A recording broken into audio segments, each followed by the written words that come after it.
சென்னை மெரினாவில் நடைபெற்று வரும் ஜல்லிக்கட்டு போராட்டத்திற்கு ஆதரவு தெரிவிக்கும் வகையில் எல்இடி மேடை அமைத்த ராஜேஷுடன் நமது செய்தியாளர் சுபாஷ் நடத்திய கலந்துரையாடலை தற்போது பார்க்கலாம். மேற்பட்ட மாணவர்கள் இளைஞர்கள் இங்கு கூடியிருக்கிறார்கள். இந்த பிரம்மாண்டமான இந்த போராட்டத்தில் பல்வேறு வகையான ஏற்பாடுகள் செய்யப்படுகிறது. நீங்கள் பார்த்திருக்கக்கூடிய பிரம்மாண்டமான திரையரங்குகள் மூலமாக எல்இடி அமைக்கப்பட்டு அங்கு பொதுமக்கள் தங்களுடைய கருத்துக்களை பதிவு செய்யும் வண்ணம் சிறப்பு ஏற்பாடுகள் செய்யப்படுவது. இதன் மூலம் பொதுமக்கள் ஜல்லிக்கட்டு மீதான ஆர்வம், ஜல்லிக்கட்டு பற்றிய புரிந்துணர்வு உள்ளிட்ட பல்வேறு விஷயங்களையும் இங்கே பகிர முடிகிறது. இது குறித்து நாம் கேட்போம். சார், இந்த ஏற்பாடு செய்ய உங்களுக்கு எப்படி ஒரு பிளான் வந்துச்சு? அதாவது கடைசி 3 நாளா பார்க்கும் போது பாத்தீங்கன்னா லைட் இல்லாம என்னுடைய சகோதரங்கள்லாம் இங்க வந்து ரொம்ப கஷ்டப்பட்டு இருந்தாங்க.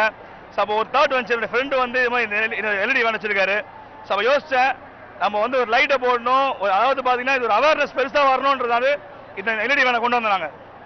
எப்படி ஒரு மக்கள் வந்து தங்களுடைய கருத்துக்களை எப்படி பதிவு பண்றாங்க? இது ஒரு மேடையா இருக்கா? எப்படி நினைக்கிறீங்க? இது வந்து பொதுமக்களுக்காக நாங்க வந்து உருவாக்கின ஒரு மேடை. நாங்கன்னு சொல்லும் போது தமிழன்னு சொல்லி ஒரு உணர்வு மட்டும் பேச விரும்புறேன். ஏன்னு சொன்னா இதுல வந்து பாத்தீங்கன்னா ஒவ்வொரு தமிழனும், அதாவது பாத்தீங்கன்னா யாரும் வந்து பேச்சாளர் கிடையாது, யாரும் வந்து ஏற்கனவே மைக்கில் பேசுறாங்க கிடையாது.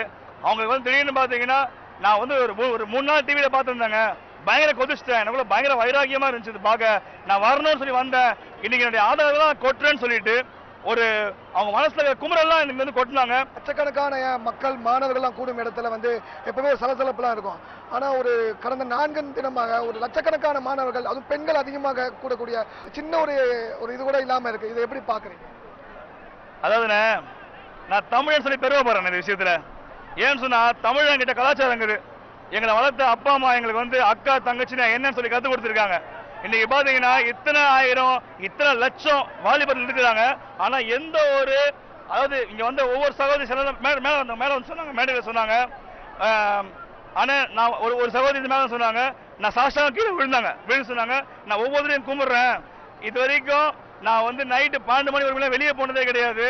ஆனா எங்க அம்மா பாட்டு சொல்லிட்டு வந்தேன், இந்த மாதிரி நான் போக போறேன் அப்படின்னு சொல்லிட்டு வந்தேன். இங்க ஜல்லிக்கட்டுக்காக நான் போறேன்னு சொல்லிட்டு வந்தேன். எங்க அம்மா சொன்னாங்க, நீ தைரியமா போ, அங்க உங்க அண்ணன் இருக்காங்கன்னு சொல்லி அனுப்பிச்சாங்க.